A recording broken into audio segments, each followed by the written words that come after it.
What's up everyone, I'm Neslogun and today I'm in Luweero district, the central of Uganda. Now, when most people think about Uganda, they think of mountain gorillas, River Nile or the Roa safaris. But right here in the specific region, there is a completely different kind of gold rush happening. It's sweet and it keeps the entire economy alive.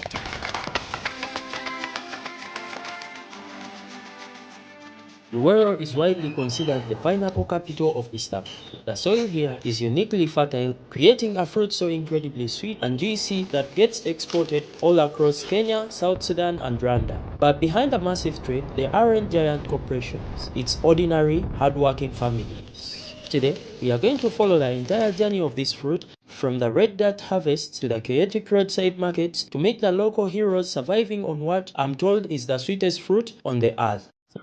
We are traveling deep down the village and find the pineapple farmers, so hopefully we shall find them and we shall enjoy them.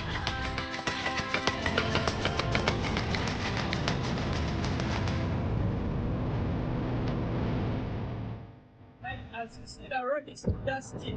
That's why I'm trying to keep my hood on.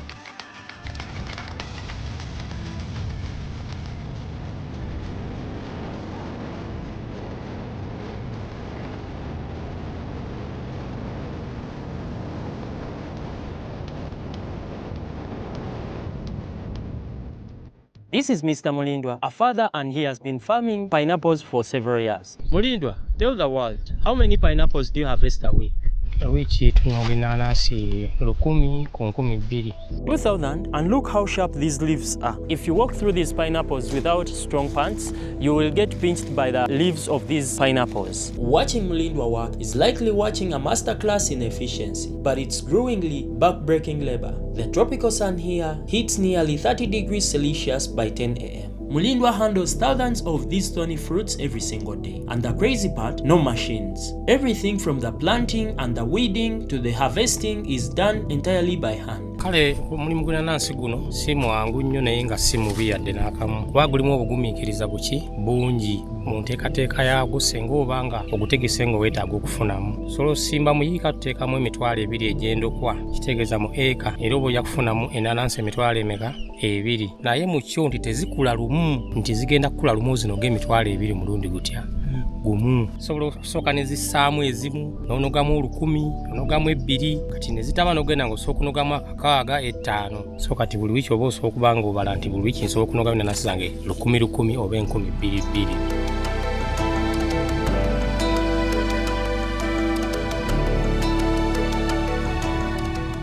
Funamu na bugumiikiriza naye nga tuteekamu nnyo ddala ofunamu ssente enanansi, kubanga enanansi etuukira mu nusu 10, 1,500, ewala olwetuuka nga ya 2,000, nga kugamba ebiseera by'omusana nga erinnye nga terabika. Kale ffe ng'abeeruweero tugumidde ku kirime kino nti kitubeereddewo, si kyangu kyakufuna mangu ago, kuba myaka 2, mwaka gumu n'emyezi 8 otandika okulondalondamu ate osobola osasula abakozi, kulabirira ennimiro nga bw'ogiraba okuba nga nnungi bweti. Tuteekamu n'emmere ng'eyo ebitooke, funako ettooke ly'okulya, lisasula abakozi ng'abo.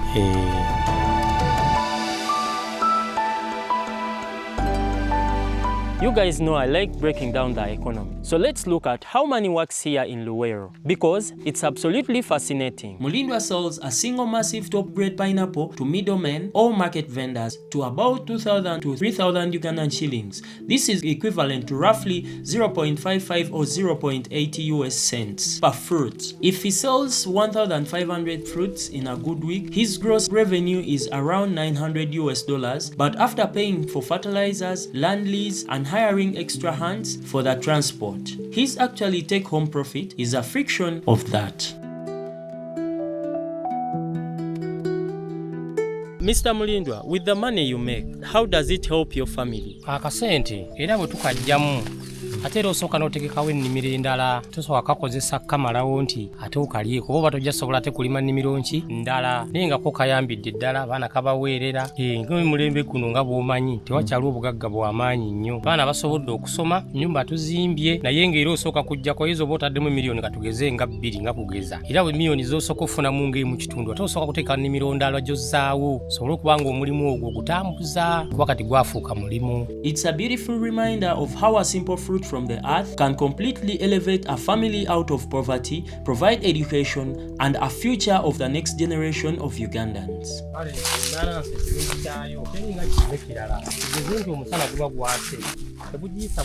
Kukoleka mukeya nikukwata nga ate abemwanyi nga bwe bali oba bakatundira abo alibadde nga abalimi bettanira ekirime kino kubanga kinkoledde kuba ekyeya ne bukigwa nga bwolaba mu mbeera z'Oluweero yo omusana lwa tegugiyisa bubi esigala yekuumira embeera ya ssente kubanga enanansi njogerako ebirungi ddala kuba gyenzijjo wabadde wala okuuka wano kirime ekitageraageranyizibwako yadde kitujje wala okusinziira nga bwe twali ekirungi kirina mu nnanansi.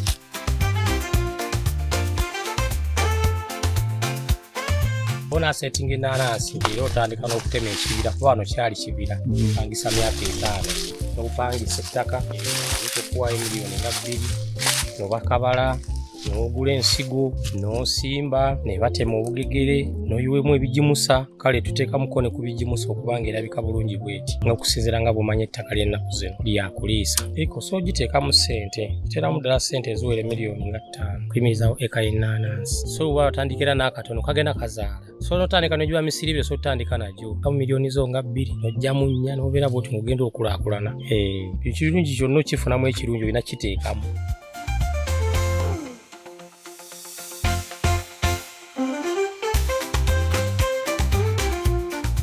As the day winds down here in Luweero, I'm left thinking about how interconnected this entire ecosystem is. From Mulindwa labor in the fields to Sarah's relentless hustle on the roadside, the pineapple trade isn't just about agriculture, it's about a lifeline. If you ever find yourself driving through the central Uganda, make sure you pull over in Luweero, buy a pineapple from a local vendor, and support these incredible people. Thank you guys so much for watching this video. If you like this video, please hit the subscribe button and I'll see you in the next video. Smash the like button. Peace.